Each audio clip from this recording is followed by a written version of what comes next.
Bismillah walhamdulillah wala hawla wala quwwata illa billah. Asyhadu an la ilaha illallah wahdahu la syarikalah wa asyhadu anna Muhammadan abduhu wa rasuluh alladzi la nabiyya ba'dah, amma ba'd. Sahabat Dakta yang insyaallah dirahmati Allah Subhanahu wa taala, segala puji dan syukur alhamdulillah di sore hari ini kita masih bisa merasakan berbagai macam nikmat iman, Islam dan nikmat sehat dari Allah Subhanahu wa taala, yang dengan nikmat-nikmat tersebut alhamdulillah kita semuanya bisa beraktivitas sebagaimana yang biasanya kita lakukan. Dan alhamdulillah di sore hari ini kembali sahabat Dakta sekalian bisa bersama-sama kami di program Mutiara Hikmah bersama kami Ahmad Fadilah Sulaiman. Dan seperti biasa, sebelum kita masuk kepada materi yang akan kita coba telah bersama, izinkan kami menyegarkan suasana kita dengan menyampaikan sebuah pantun untuk kita semua. Dari Kalibata balik ke rumah, Bang Kemal dipanggil Mbah. Mari semua dengarkan Radio Dakta program Mutiara Hikmah, ilmu dan amal insya Allah akan semakin bertambah. Sahabat Dakta yang Allah Subhanahu wa taala, kemarin kita sudah menuntaskan untuk mengetahui berbagai macam etika seorang muslim. Mulai dari kita sudah mengetahui tentang bagaimana seorang muslim beretika pada saat makan, dan juga bagaimana etika seorang muslim di saat minum. Kemudian etika seorang muslim terkait dengan menunaikan hajatnya, dan juga bagaimana etika seorang muslim pada saat tidurnya. Dan di hari ini kita akan coba untuk menelaah dan menelusuri kembali etika-etika muslim yang lainnya, yakni etika muslim terkait dengan salam. Rekan Dakta Allah Subhanahu wa taala, tentunya dengan naluri atau dengan kodratnya manusia, yakni menjadi makhluk ciptaan Allah Subhanahu wa taala yang tidak bisa hidup sendirian.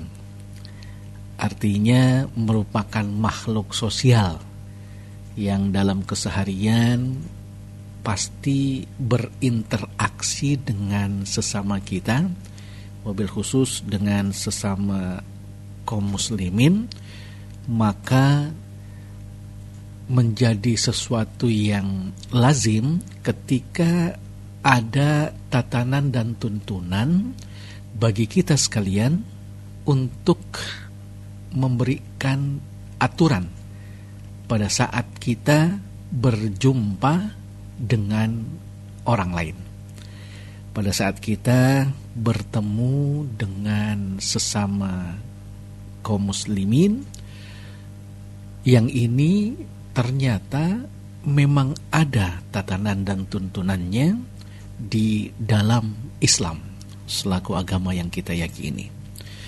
Tentunya ini bisa kita dapati dari beberapa firman Allah Subhanahu wa taala yang terkait dengan masalah salam ini, dan juga kita akan mendapatinya dari sekian banyak sabda Rasulullah sallallahu alaihi wasallam di dalam hadis-hadisnya.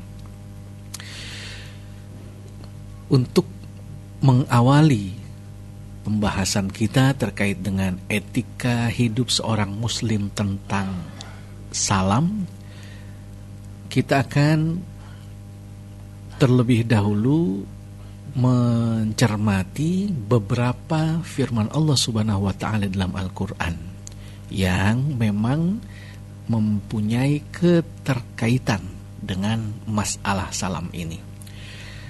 Yang pertama diantaranya adalah dalam Al-Qur'an surah An-Nisa ayat 86. Allah menyatakan, a'udzubillahi minasyaitonirrajim. Wa idza huyyitum bi tahiyyatin fahayyu bi ahsana minha au rudduha. Yang artinya apabila kamu dihormati dengan suatu penghormatan, maka balaslah penghormatan tersebut dengan yang lebih baik atau minimal dengan yang setara dengan penghormatan itu. Kemudian berikutnya ada juga dalam surah An-Nur ayat 27. Allah Subhanahu wa taala menyatakan, a'udzubillahi minasyaitonirrajim. Ya ayyuhalladzina amanu la tadkhulu buyutan ghaira buyutikum hatta tasta'nisu wa tusallimu ala ahliha. Dzalikum khairul lakum la'allakum tadhakkarun. Al-ayah. Allah menyatakan bahwa wahai orang-orang yang beriman, janganlah kalian memasuki rumah-rumah yang bukan rumah kalian sehingga terlebih dahulu kalian meminta izin dan mengucap salam kepada penghuninya atau kepada pemiliknya. Dzalikum khairul lakum la'allakum tadhakkarun, karena yang demikian itu adalah sesuatu yang lebih baik bagi kalian agar kalian selalu ingat tentang hal ini. Dan juga ada juga dalam ayat yang lain, yaitu surah An-Nur ayat 61 yang terkait dengan etika seorang muslim tentang salam, yaitu fa idza dakhaltum buyutan fasallimu ala anfusikum tahiyatan min indillahi mubarakatan tayyibatan kadzalika yubayyinullahu lakumul ayati la'allakum ta'qilun. Allah menyatakan, maka apabila kamu memasuki suatu rumah dari rumah-rumah ini, hendaklah kamu memberi salam kepada penghuninya, yang berarti memberi salam kepada dirimu sendiri. Salam yang ditetapkan dari sisi Allah, yang diberi berkat lagi baik.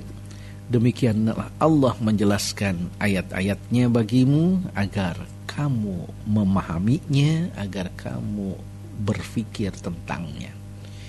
Nah, sahabat Dakta yang dimuliakan Allah Subhanahu wa taala, dari 3 ayat Allah Subhanahu wa taala ini yang memang terkait dengan masalah salam, kita bisa mendapatkan beberapa ibroh atau pelajaran.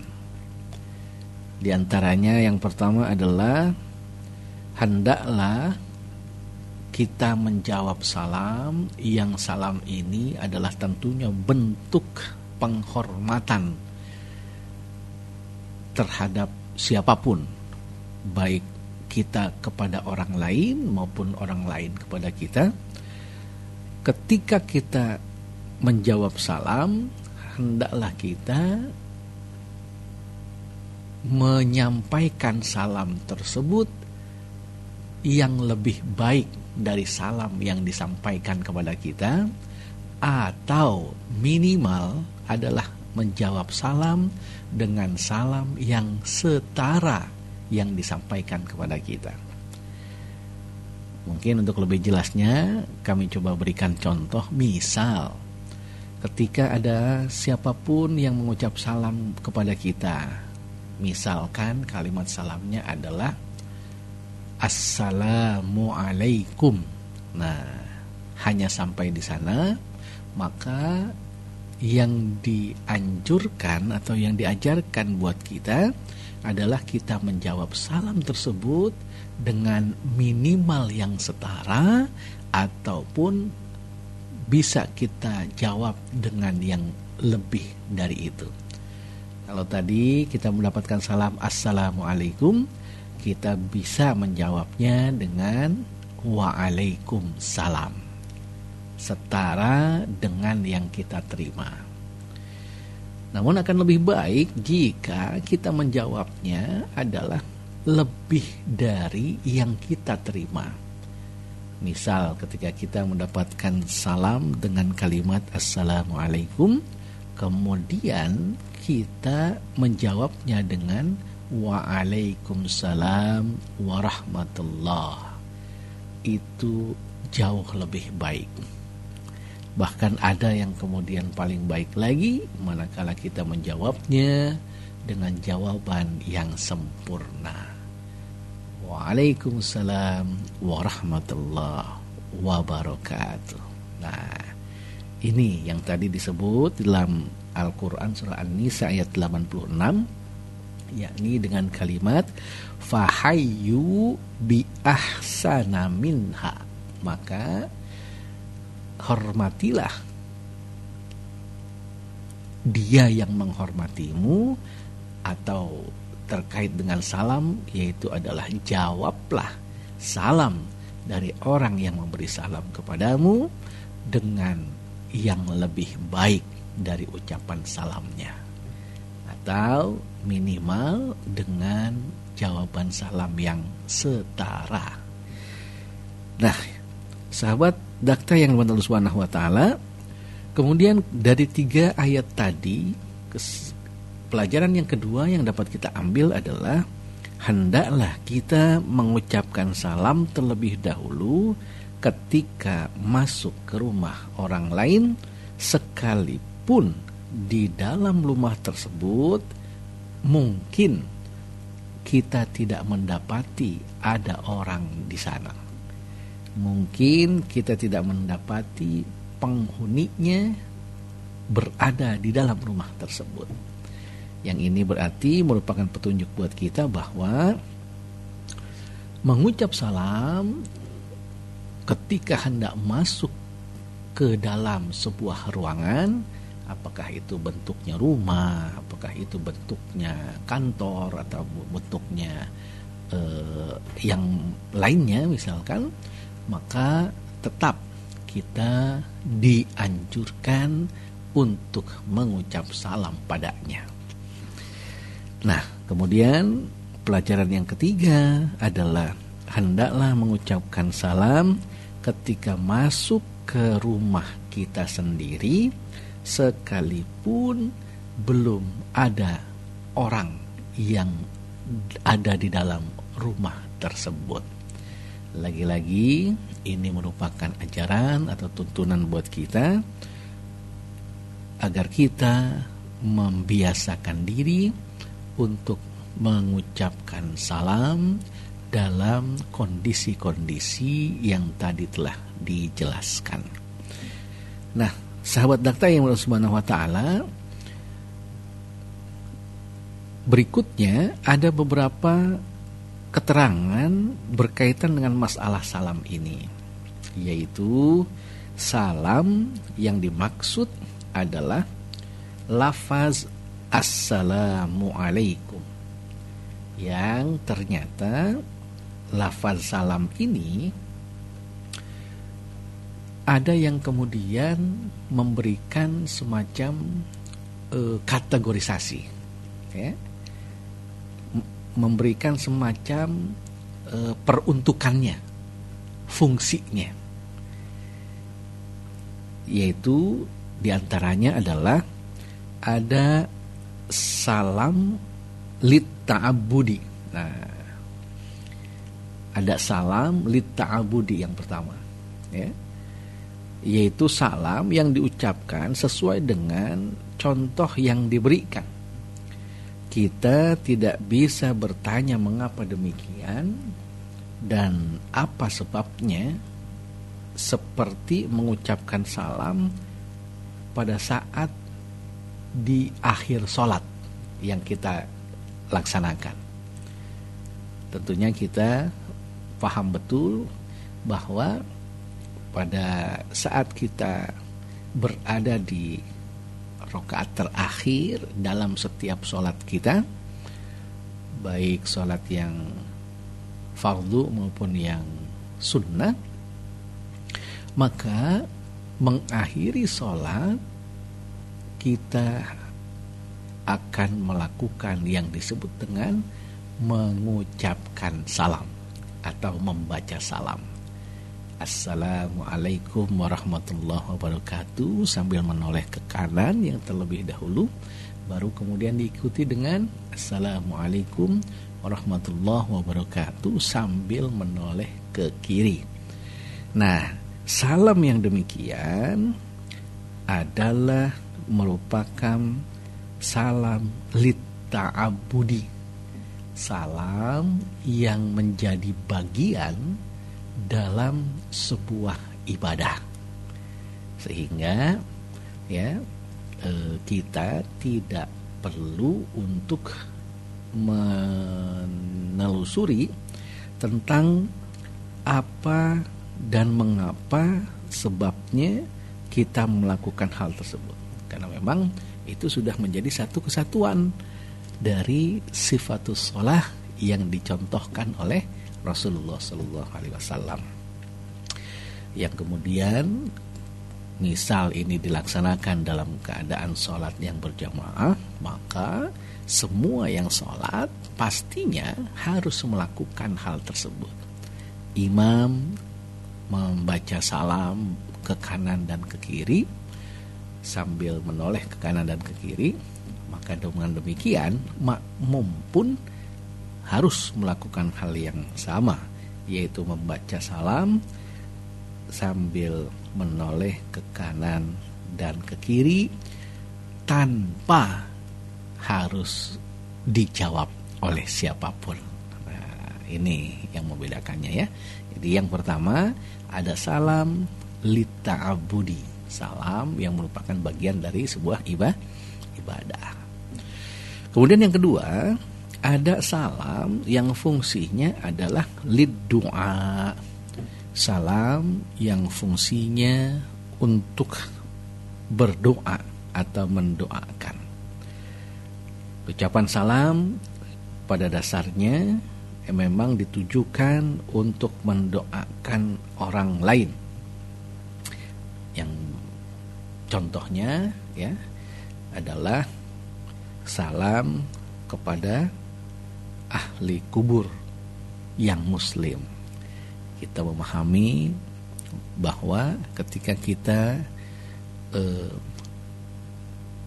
mungkin akan memasuki pekuburan, ya, pemakaman yang diajarkan di dalam agama kita, yang agama Islam, adalah kita terlebih dahulu disyariahkan untuk mengucap salam pula, ya. Assalamualaikum ya ahlat diyar minal mu'minina wal muslimina wa inna insyaallah bikum lahikun. Nah, ini yang kita dapati, yang diajarkan kepada kita ketika hendak masuk ke dalam sebuah pekuburan muslim, ya. Yang ini ketika dijalankan, maka fungsi dari salam tersebut adalah lid doa, untuk mendoakan. Kemudian ada juga yang ketiga, salam fungsinya adalah lil isti'zan, yaitu salam yang diucapkan ketika hendak memasuki rumah orang lain. Jadi yang pertama tadi salam litta'abudi, salam yang berfungsi atau bagian daripada sebuah ibadah. Kemudian yang kedua adalah salam liddu'a, untuk mendoakan. Nah, yang ketiga ini adalah salam lil isti'dzan, untuk meminta izin, ya, meminta izin. Misal dalam hal ini adalah hendak memasuki rumah orang lain, hendak memasuki ruangan kerja orang lain, ataupun hendak memasuki tempat-tempat yang lainnya di luar atau selain, ya, dari kamar kecil, kamar mandi atau toilet, ya, maka syariahkan kita untuk mengucap salam tersebut yang fungsinya adalah lil istidzan, untuk meminta izin. Sekalipun belum tentu ketika kita mengucap salam tersebut di sebuah ruangan, di sebuah rumah, di dalamnya terdapat orang atau penghuninya gitu. Tetap kita disyaratkan atau diajarkan untuk mengucap salam. Karena dimungkinkan ya, ketika kita mengucap salam, maka itu akan menjadi catatan amal baik bagi kita. Nah, sahabat Dakta yang Subhanahu wa Ta'ala, sebelum saya lanjutkan, saya ingin mengingatkan bahwa seperti biasa, sahabat Dakta bisa berinteraksi dalam program ini lewat sambungan WhatsApp di nomor 0815 11107107. Saya ulangi, di nomor 0815 11107107. Berikutnya, fungsi dari salam yang keempat adalah littahiyah. Salam ini berfungsi untuk menjadi sebuah bentuk penghormatan. Nah, ya, yang tadi disampaikan, wa idza huyyitum bitahiyyatin, apabila kalian dihormati oleh sebuah penghormatan. Nah, salam masuk ke dalam kategori sesuatu yang dilakukan untuk menunjukkan penghormatan dari seseorang kepada orang yang lainnya. Nah, yang ini bentuk kesehariannya, bentuk amaliyahnya adalah ketika seseorang, ya seorang muslim, bertemu dengan saudaranya semuslim yang lain. Pada saat berjumpa, baik di sebuah tempat, di jalan, ataupun di mana saja, ya, maka salam adalah wujud kita saling menghormati antar sesama kita. Makanya ketika kita berjumpa dengan saudara kita semuslim, disyariahkan agar kita saling mengucap salam. Ada yang lebih dulu mengucap salam, kemudian yang lainnya menjawab salam. Yang itu berarti antara keduanya adalah dalam keadaan saling menghormati satu sama lain. Nah, itu. Berikutnya adalah salam dengan fungsi lil firaq. Kalau tadi salam yang diucapkan adalah pada saat berjumpa, masuk ke dalam kategori fungsinya adalah littahiyah, untuk menunjukkan saling menghormati, yang aktivitasnya adalah dilakukan ketika berjumpa. Nah, yang sekarang, yang kelima, salam berfungsi pula untuk ketika kita hendak berpisah dengan saudara kita. Awal berjumpa kita mengucap salam, kemudian mungkin saling bercengkrama, bercerita, membicarakan sesuatu hal yang kemudian suatu saat harus kembali saling berpisah, maka dianjurkan pula amaliyah yang kita lakukan pada saat hendak berpisah dengan saudara kita yang baru saja bertemu dengan kita tersebut, yakni dengan juga mengucap salam terlebih dahulu. Saling mengucap salam bisa menunjukkan itu adalah salam, berarti bisa berfungsi lil firaq, sebagai penanda untuk kita saling berpisah dengan saudara kita yang tadi. Nah, sahabat daktar yang Allah Subhanahu wa taala, itulah pelajaran demi pelajaran yang kita dapati dari firman-firman Allah Subhanahu wa taala yang terkait dengan salam. Ada dalam surah An-Nisa ayat 86, kemudian surah An-Nur ayat 27, dan juga ada di surah An-Nur ayat 61. Nah, bagaimana hadis-hadis Rasulullah SAW menjelaskan pula tentang masalah salam? Nah, saat ini kita akan mencoba untuk mengetahuinya dengan memperhatikan beberapa hadis Rasulullah SAW terkait dengan salam ini. Yang pertama, kita bisa fahami dari sebuah hadis yang diriwayatkan oleh Imam Muslim melalui jalur periwayatan Abu Hurairah radhiyallahu an.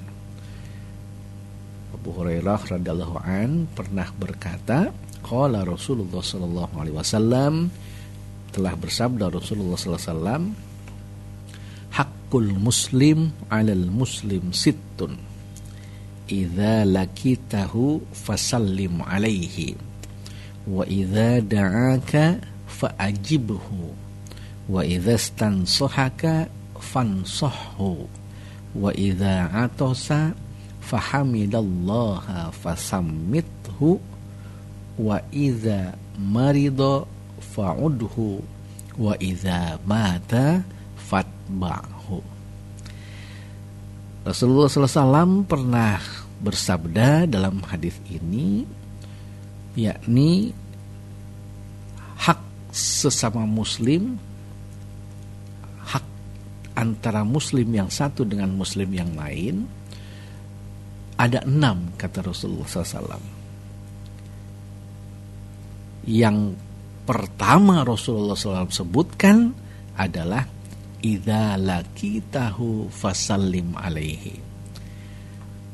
Hak antara sesama muslim, hak antara muslim yang satu dengan muslim yang lainnya, yang pertama Rasulullah sebutkan adalah apabila mereka saling berjumpa, maka hendaklah mereka saling menunaikan haknya, yaitu dengan saling mengucap dan menjawab salam.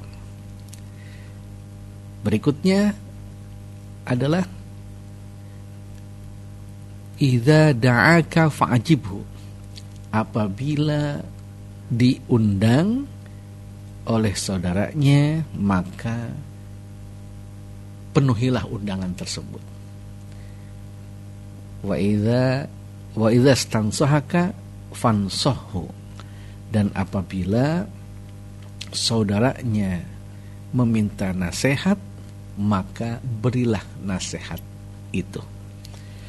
Kemudian yang keempat, wa idza atasa fahamidallaha fasammithu, dan apabila saudaranya itu bersin kemudian dia berdoa dengan membaca alhamdulillah, maka doakanlah kembali saudaranya tersebut dengan lafaz doa yang diajarkan. Di antaranya dalam hadis yang lain, saling mendoakan pada saat bersin. Pedoman syariahnya adalah yang bersin membaca doa alhamdulillah, kemudian saudaranya yang mendengar orang yang bersin dengan membaca doa alhamdulillah tersebut menjawab doa dengan kalimat yarhamukallah, yang kemudian akan kembali dijawab oleh orang yang bersin dengan kalimat doa yahdikumullah wa yuslih balakum. Indahnya Islam terkait dengan hanya sesuatu amaliyah yang urusannya tentang bersin saja akan menjadi sesuatu yang bernilai ibadah yang ternyata di dalamnya terdapat ajaran saling mendoakan pada saat bersin. Nah, ini yang merupakan keindahan dalam Islam, ya, sehingga ini menjadi Islam merupakan betul-betul agama yang rahmatan lil alamin. Kemudian haknya yang lain adalah wa idza marida fa'udhu. Apabila ada yang sakit di antara muslim, maka hendaklah dia menunaikan haknya, yaitu menjenguk saudaranya yang sakit itu. Nah, dan yang terakhir, hak yang keenam bagi sesama muslim adalah wa idza mata fatba'hu.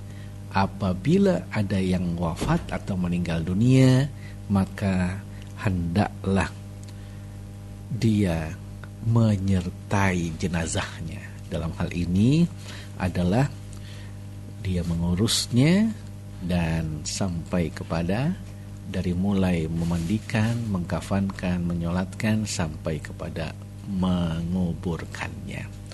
Nah, sahabat Dakta yang Allah Subhanahu wa taala, Rasulullah SAW di dalam hadis ini memberikan petunjuknya bahwa antara kita sesama muslim terdapat hak yang harus ditunaikan. Ada 6 hak sesama muslim yang terkait dengan tema yang sedang kita bahas, yaitu masalah salam, adalah ada pada hak yang pertama kali disebutkan oleh Rasulullah SAW, yaitu idza laqitahu fasallim alaihi. Apabila kamu berjumpa dengan saudaramu semuslim, maka hendaklah kamu mengucap salam. Yang ini tentunya akan berbalas salam dan akan menunjukkan kepada kita bahwa Islam dalam segala aspek kehidupan manusia yang dijalaninya ketika hidup di muka bumi ini senantiasa memberikan sebuah ajaran yang memiliki nilai ibadah di dalamnya. Untuk sekadar pada saat kita bertemu dengan saudara kita saja, Rasulullah SAW memberikan petunjuknya, yaitu jangan sampai pertemuan kita itu adalah merupakan pertemuan yang tidak bernilai, pertemuan yang kosong dari nilai. Itulah mengapa petunjuk Rasulullah SAW adalah hendaklah kalian mengucap salam, sehingga pertemuan yang terjadi antara sesama muslim itu mempunyai nilai di hadapan Allah Subhanahu wa taala, karena mereka telah melakukan sesuatu, yaitu saling memberi dan menjawab salam. Nah, sahabat Dakta yang Allah Subhanahu wa taala, hadis Rasulullah SAW yang lain adalah memberikan petunjuk kepada kita tentang siapa yang harus lebih dulu mengucap salam ketika keadaannya adalah saling berjumpa, saling berkumpul dan lain sebagainya. Yang ternyata terdapat acuannya atau tatanan dan tuntunannya dari Rasulullah SAW tentang siapa yang lebih dulu mengucap salam. Nah, dalam sebuah hadis yang diriwayatkan oleh Imam Bukhari dan Imam Muslim atau yang biasa disebut dengan muttafaqun alaih, Rasulullah SAW memberikan petunjuknya, yakni qala Rasulullah sallallahu alaihi wasallam liyusallimus shagir 'alal kabir wal maru 'alal qa'id wal qalilu 'alal kathir wa fi riwayatin warrakibu 'alal mashi. Nah, sahabat daktin Allah Subhanahu wa taala, ini petunjuk Rasulullah SAW di dalam sebuah hadis yang diriwayatkan oleh Imam Bukhari dan Imam Muslim, dan hadis ini sahih ya, melalui jalur periwayatan Abu Hurairah. Rasul memberikan petunjuk kepada kita tentang siapa yang lebih dulu mengucap salam pada saat berjumpa, pada saat berkumpul, pada saat berhimpun. Yang pertama petunjuknya adalah liyusallimus shagiri 'alal kabir. Hendaklah tentang siapa yang lebih dulu mengucap salam, yaitu yang lebih dulu mengucap salam adalah yang muda kepada yang tua. Nah, liyusallimus shagir 'alal kabir. Kemudian siapa lagi? Tentang mengucap salam ini, hendaklah mengucap salam yang lebih dulu, yaitu wal maru 'alal qa'id. Orang yang berjalan kepada orang yang sedang duduk. Nah, ini. Kemudian siapa lagi? Wal qalilu 'alal kathir. Yaitu orang yang jumlahnya sedikit kepada orang yang jumlahnya lebih banyak. Dan ada lagi dalam riwayat yang lain disempurnakan, yang harus lebih dulu mengucap salam adalah warrakibu 'alal mashi. Orang yang sedang berada dalam kendaraan, mungkin sedang naik kuda, sedang naik unta pada saat itu, dan kalau saat ini barangkali sedang naik sepeda, sedang naik motor, sedang naik mobil misalkan, kepada yang sedang berjalan. Nah, sahabat dakten Allah Subhanahu wa taala, ketika tadi kita kategorikan bahwa salam itu adalah sikap hormat kita, maka dalam hadis ini kita pun bisa menyimpulkan atau mengambil pelajaran bahwa orang-orang yang disebutkan tadi adalah orang-orang yang memang harus lebih dahulu menunjukkan rasa hormatnya kepada yang lain. Kalau salam dimaknai adalah cara menghormati orang lain, maka yang pertama kali harus menghormati orang lain itu adalah tadi disebutkan orang yang lebih muda kepada yang lebih sepuh. Dan ini merupakan wujud adab yang diajarkan di dalam Islam. Jadi yang lebih muda terlebih dahulu yang mengucap salam kepada orang yang lebih sepuh. Jangan sebaliknya. Karena Rasulullah mengajarkan hal ini. Dan kemudian orang yang sedang berjalan kepada yang sedang duduk. Nah, barangkali kalau ini dimaknai secara lebih luas, adat ketimuran kita yang mungkin biasa kita juga lakukan pada saat kita berjalan di jalanan gitu ya, dan kita misal suatu saat mendapati orang-orang yang sedang duduk, dan kemudian kita menjalankan atau mewujudkan adab kita dengan mengucap permisi, abang, mas, bapak, dan seterusnya. Nah, ternyata inilah yang memang diajarkan di dalam Islam. Kalau ini hadis konteksnya adalah mengucap salam, dalam pengamalannya bisa juga diperluas dengan mengucap ucapan lain yang bermakna sama, yaitu adalah menghormati orang yang sedang duduk yang kemudian dilakukan oleh yang sedang berjalan. Jadi manakala kita posisinya adalah seorang yang sedang berjalan, kemudian mendapati orang yang sedang duduk, maka yang terlebih dahulu harus menunjukkan adabnya adalah kita yang sedang berjalan. Dalam konteks Islam, menunjukkan adabnya dengan mengucap salam, Assalamualaikum. Atau dalam konteks umum, kita yang kemudian mengucap permisi, maaf, izin lewat dan sebagainya.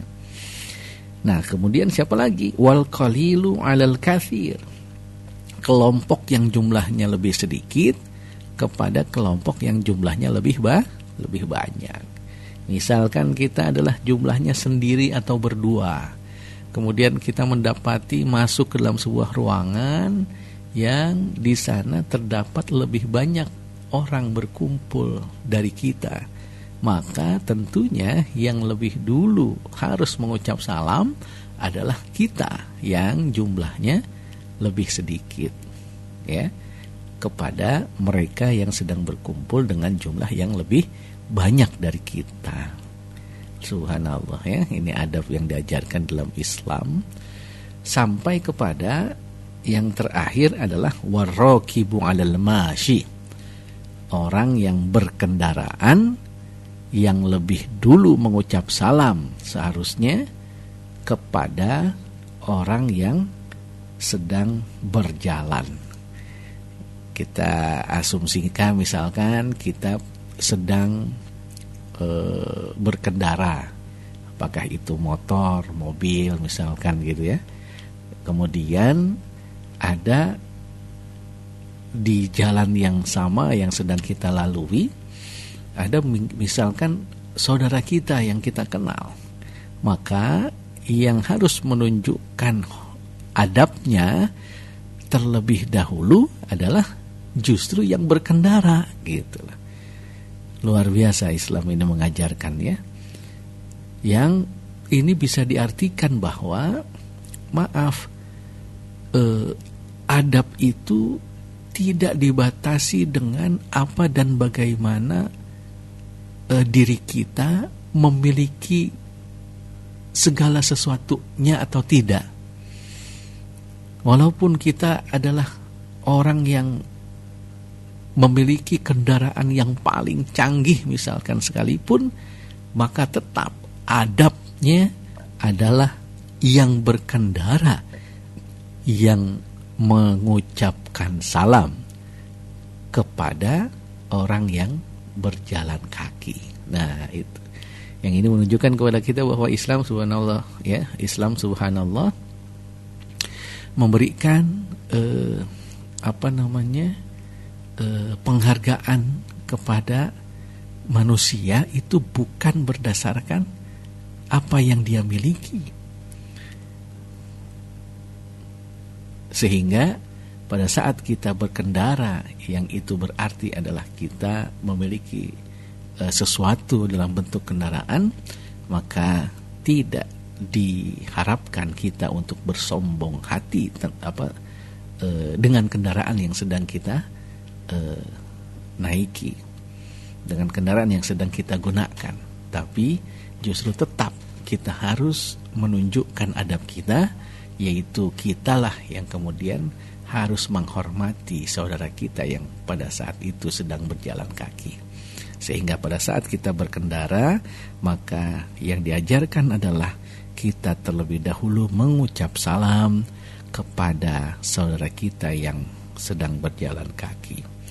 Nah, ini adalah petunjuk buat kita terkait dengan salam. Jadi, yang lebih dahulu mengucap salam adalah yang muda kepada yang tua, kemudian yang berjalan kepada yang sedang duduk, dan yang sedikit kepada yang banyak, serta yang sedang berkendara kepada yang berjalan kaki. Nah, satu lagi yang mungkin bisa kita dapati petunjuknya adalah terkait dengan mengucapkan salam kepada orang muslim sekalipun belum kita kenal. Jadi dalam keseharian tentunya kita bergaul, ada yang sudah kita kenal ataupun ada yang belum. Tapi dalam petunjuk tentang salam ini ternyata kita diajarkan untuk mengucap salam kepada orang yang kita kenal ataupun yang tidak kita kenal. Rasulullah SAW dalam sebuah hadis pernah menyatakan, ya, an Abdullah bin Amr bin As radhiyallahu an anna rajulan sa'ala Rasulullah sallallahu alaihi wasallam ayyul islami khair. Qala tut'imut ta'am wa taqra'us salam ala man arafta wa man lam ta'rif. Muttafaqun alaih. Suatu ketika seorang sahabat Rasulullah SAW pernah bertanya kepada Rasulullah, ayyul islamul khair, Islam yang gimana wahai Rasulullah, yang disebut sebagai Islam yang paling baik, kata sahabat itu. Ditanya demikian, Rasulullah memberikan jawaban, yaitu tut'imut ta'am. Islam yang paling baik itu adalah engkau, ya, gemar untuk memberi makanan kepada orang lain. Dan yang berikutnya adalah wa taqra'us salam ala man arafta wa man lam ta'rif. Engkau membaca salam, mengucap salam kepada orang yang engkau kenal ataupun kepada orang yang tidak engkau kenal. Kenapa Rasulullah SAW memberikan ajaran ini? Karena ketika kita mengucap salam, kita tidak ada ruginya, bahkan insya Allah akan beruntung mendapatkan pahala dari Allah Subhanahu Wa Taala. Nah, sahabat Dakta Allah Subhanahu Wa Taala, alhamdulillah kita sudah merampungkan materi kita terkait dengan etika hidup seorang muslim tentang salam untuk bagian yang pertama. Karena masih ada beberapa ajaran Rasulullah SAW dalam hadisnya, yaitu terkait dengan salam, yang nanti akan kita coba pelajari kembali pada Mutiara Hikmah untuk edisi pekan yang akan datang. Ini saja barangkali yang dapat kita sama-sama pelajari pada Senin sore hari ini, dan insya Allah kita berjumpa lagi pada Senin sore di pekan mendatang, masih bersama saya Ahmad Fadilah Sulaiman. Insya Allah mudah-mudahan kita semua dalam keadaan sehat walafiat nantinya. Kita akhiri baca hamdalah, alhamdulillahirabbil alamin. Allahu yakhudhu bi aidina ila ma fihi khairul islami wal muslimin. Ana muslimun qabla kulli shay'in. Assalamualaikum warahmatullahi wabarakatuh.